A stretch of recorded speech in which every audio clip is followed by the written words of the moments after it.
Boa noite, meus irmãozinhos. Dando prosseguimento à nossa aula da peça de hoje, vamos ler o Livro dos Espíritos, que já estamos no livro 2, capítulo 2, Encarnação dos Espíritos. Hoje, mais especificamente, materialismo. Espírito, vamos comentar um pouco sobre materialismo. O que seria materialismo, filosoficamente? É a doutrina que identifica na matéria e em seus movimentos a realidade fundamental do universo, com a capacidade de explicar todos os fenômenos naturais, sociais e mentais. A ideia do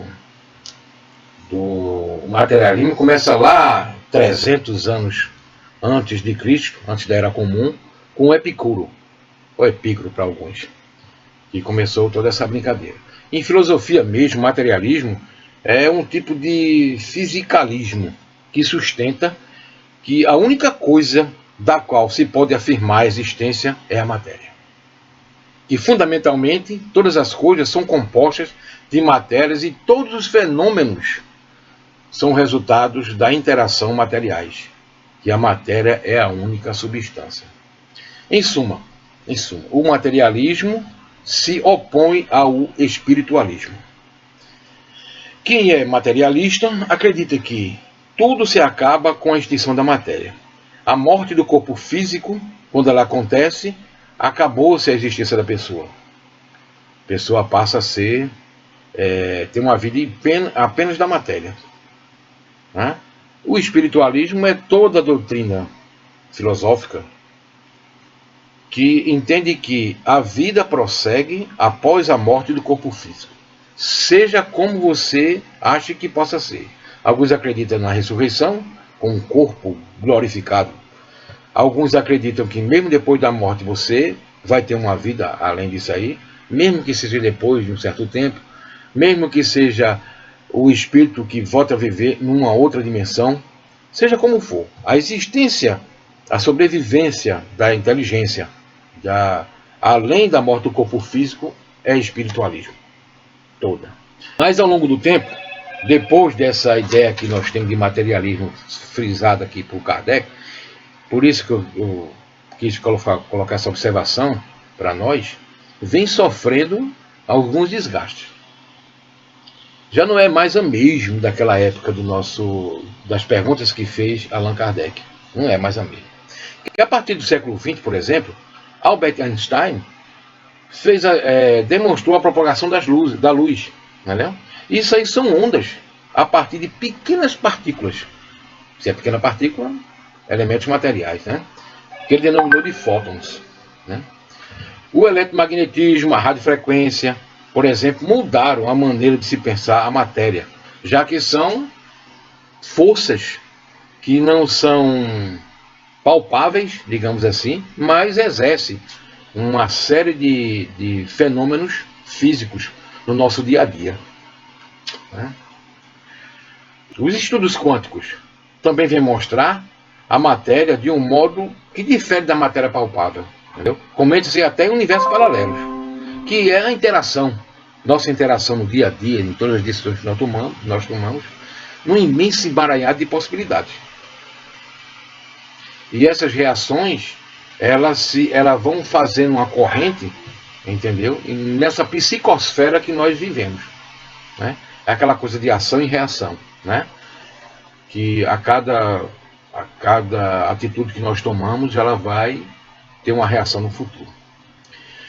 E essa imensa psicosfera, que faz com que todas essas reações são sentidas automaticamente, imediatamente, entendeu? Nada mais, nada menos do que o nosso fluido cósmico universal. Que a ciência já está engatinhando em cima dessa energia, dessa massa que existe em todo o universo. Por fim, os estudos biofísicos estão nos mostrando que o pensamento, por exemplo, é abstrato. Como também é o sentimento das pessoas, as preferências, etc. Não é um resultado de um processamento cerebral. São coisas que transcendem a matéria. Quem tem palestra sobre o caso é o professor Clóvis Nunes, que fala muito nisso aí. Ele tem uma, inclusive, que é a biofísica da reencarnação, que é muito interessante. O materialismo, entendeu, de hoje em dia está muito enfraquecido em relação ao que era na época de Allan Kardec, por conta das evidências físicas e científicas que o nosso século XXI vem trazendo. Aliás, já vinha trazendo desde o século XX. Só que o nosso Kardec estava lá no século XIX ainda se comentando sobre as menores partículas da matéria. Qual seria a menor partícula da matéria? Como ela se comporta? Recebeu a informação de que a menor partícula da matéria é igual para todas as matérias.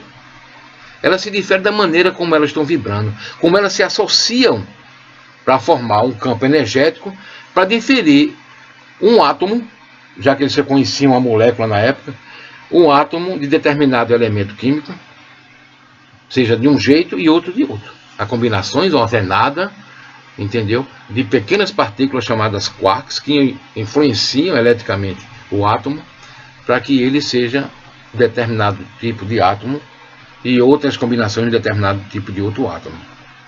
Então, é diferente. É diferente ao ponto de acharmos que tem muito materialista aqui que pode até se tornar espiritualista. Ele pode até, com seu materialismo, ser ateu, se considerar ateu. Mas, talvez seja um ateu não mais materialista, porque a ideia do materialismo cada vez está ficando mais obsoleta, digamos assim. Lendo o que tem no Livro dos Espíritos, no que se refere ao materialismo, são as perguntas 147 e 148 e mais aos comentários do codificador. Na pergunta 147 é formulada da seguinte maneira: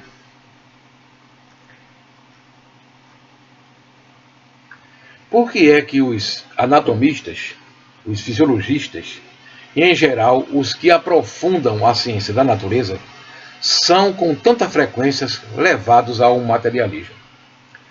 O fisiologista refere a tudo o que vê. Orgulho dos homens, que julgam saber tudo e não admitem haja coisa alguma que lhes seja acima do entendimento. A própria ciência que cultiva os enche de presunção. Pensam que a natureza nada lhe pode conservar oculto. Na pergunta 148, é feita da seguinte maneira: não é de lastimar que o materialismo seja uma consequência de estudos que deveriam, contrariamente, mostrar ao homem a superioridade da inteligência que o governa no mundo? Deve-se daí concluir que são perigosos? Não é exato que o materialismo seja uma consequência desses estudos. O homem é que tira dele uma consequência falsa, pela razão que lhe ser dado abusar de tudo, mesmo das melhores coisas. Acresce que o nada os amedronta mais do que queriam que parecesse. E os espíritos fortes, quando sempre, são antes fanfarrões do que bravos. Na sua maioria, só são materialistas porque não tem como encher o vazio do abismo que diante deles se abre.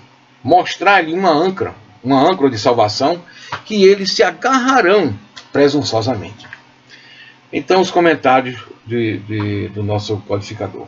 Por uma aberração da inteligência, pessoas há que só veem nos seres orgânicos a ação da matéria e esta atribui todos os nossos atos. No corpo humano, apenas veio a máquina elétrica. Somente pelo funcionamento dos órgãos estudaram o mecanismo da vida, cuja repetida extinção observam, por efeito da ruptura de um fio, e nada mais enxergam além desse fio. Procuram saber se alguma coisa restava, e como nada acharam, senão matéria, que se torna inerte, como não viram a alma escapar-se, como não a puderam apanhar, concluíram que tudo se continha na propriedade da matéria, e que, portanto, a morte se seguia à aniquilação do pensamento. Triste consequência, se fosse real, se fora real. Porque então o bem e o mal nada significariam. O homem teria razão para só pensar em si próprio e colocar acima de tudo a satisfação dos seus apetites materiais. Quebrados estariam os laços sociais e as mais santas afeições se romperiam para sempre. Felizmente, longe estão de ser gerais semelhantes ideias, que se podem mesmo por muitas circunstâncias constituir apenas opiniões individuais, pois que em parte alguma ainda formularam doutrina. Uma sociedade que se fundasse sobre as bases trairia em si o germe da dissolução dos seus membros, se desenvolveria como animais ferozes. O homem tem instintivamente a convicção de que nem tudo se lhe acaba com a vida. O nada lhe influi horror. E em vão que se obstina contra a ideia da vida futura. Ao soar do momento supremo, poucos são os que inquirem do que vai ser deles. Por ideias de deixar a vida para sempre lhe oferece de um pujante. Quem de fato poderia encarar com indiferença uma separação absoluta, eterna, de tudo que foi objetivo do seu amor? Quem poderia ver, sem terror, abrir-se diante de si imensurável abismo do nada, que se sepultassem para sempre todas as suas faculdades, todas as suas esperanças, e dizer a si mesmo: pois que, depois de mim, nada, nada mais senão o vácuo, tudo definitivamente acabado. Mas alguns dias, e a minha lembrança se será apagada da memória dos que me sobreviverem. Nenhum vestígio, dentro em pouco, restará da minha passagem pela terra. Até mesmo o bem que fiz será esquecido pelos ingratos, a quem beneficiei. E nada, para compensar tudo isso, nenhuma outra perspectiva, além do meu corpo roído pelos vermes. Não tem esse quadro alguma coisa de horrível e glacial? A religião ensina que não pode ser assim, a razão nulo confirma. Mas uma existência futura, vaga, indefinida, não apresenta o que se satisfaz ao nosso desejo do positivo. Essa, em muitos, a origem da dúvida. Possuindo alma, está bem, mas que é a nossa alma? Que seria a nossa alma? Tem forma? Uma aparência qualquer? É um ser limitado ou indefinido? Dizem alguns que é um sopro de Deus, outros uma centelha, outros uma parcela do grande todo, o princípio da vida e da inteligência, que é, porém, o que de tudo isso ficamos sabendo. O que nos importa ter uma alma, se, extinguindo-se a nossa vida, ela desaparece na imensidão, como uma gota d'água no oceano? A perda da nossa individualidade não equivale para nós ao nada? Diz-se também que a alma é imaterial. Ora, uma coisa imaterial carece de proporções determinadas. Desde então, nada é para nós. A religião ainda nos ensina que seremos felizes ou desgraçados, conforme o bem ou mal que houvermos feito. Quem vem a ser, porém, a felicidade que nos aguarda no ser de Deus? Será uma beatitude? Uma contemplação eterna? Sem outra ocupação mais que nos entoa louvores do Criador? As chamas do inferno serão uma realidade ou um símbolo? A própria igreja lhes dá uma última significação. Mas, então, que são aqueles sofrimentos? De onde esses lugares de suplício? Onde são esses lugares de suplício? Numa palavra, o que faz, o que se vê nesse outro mundo que a todos nos espera? Dizem que ninguém jamais voltou de lá para nos dar informações. É erro dizê-los. A missão do Espiritismo consiste precisamente em nos esclarecer acerca desse futuro, em fazer com que, até certo ponto, o toquemos com o dedo e o penetremos com o olhar, não mais pelo raciocínio somente, porém pelos fatos. Graças às comunicações espíritas, não se trata mais de uma simples presunção, de uma possibilidade sobre a qual conjecture à vontade que os poetas embelezam nas suas ficções, ou acumule de enganadoras imagens alegóricas. É a realidade que nos aparece, pois que são os próprios seres do além-túmulo que nos vêm descrever a situação em que se acham, relatar o que fazem, facultando-nos a assistir, por assim dizer, todas as peripécias da nossa vida que lá vive. E nos reserva de acordo com nossos métodos e demétrios. Haverá nisso alguma coisa de antirreligioso? Muito ao contrário.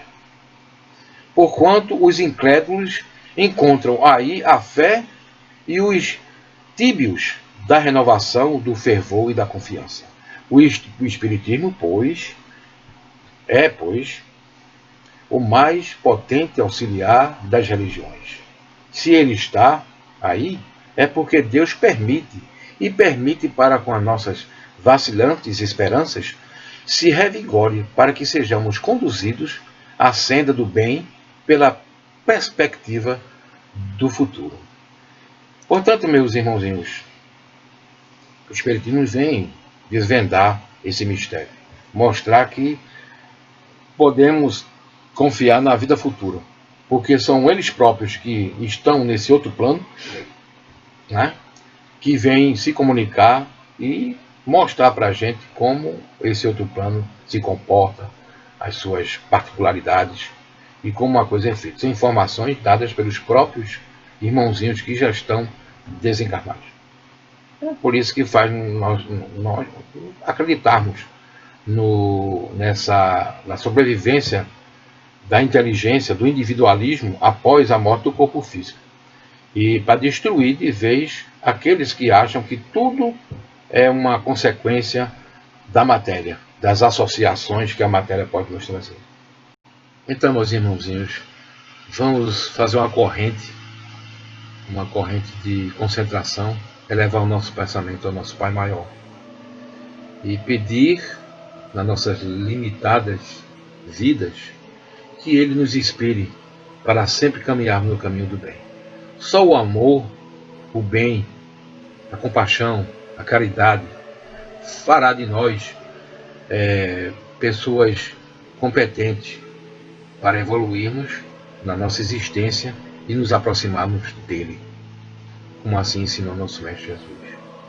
Então, nessas horas em que nós nos concentramos e que nós elevamos nosso coração, nossa mente ao nosso Pai Maior, que peçamos que Ele nos inspire, que Ele mande seus emissários para nos ajudar na persistente caminhada no caminho do bem, no caminho do amor. Assim seja. Muito obrigado a todos e espero que tenham uma boa semana e que tenham paz no coração, discernimento e paciência para superar as dificuldades da vida. Muito obrigado.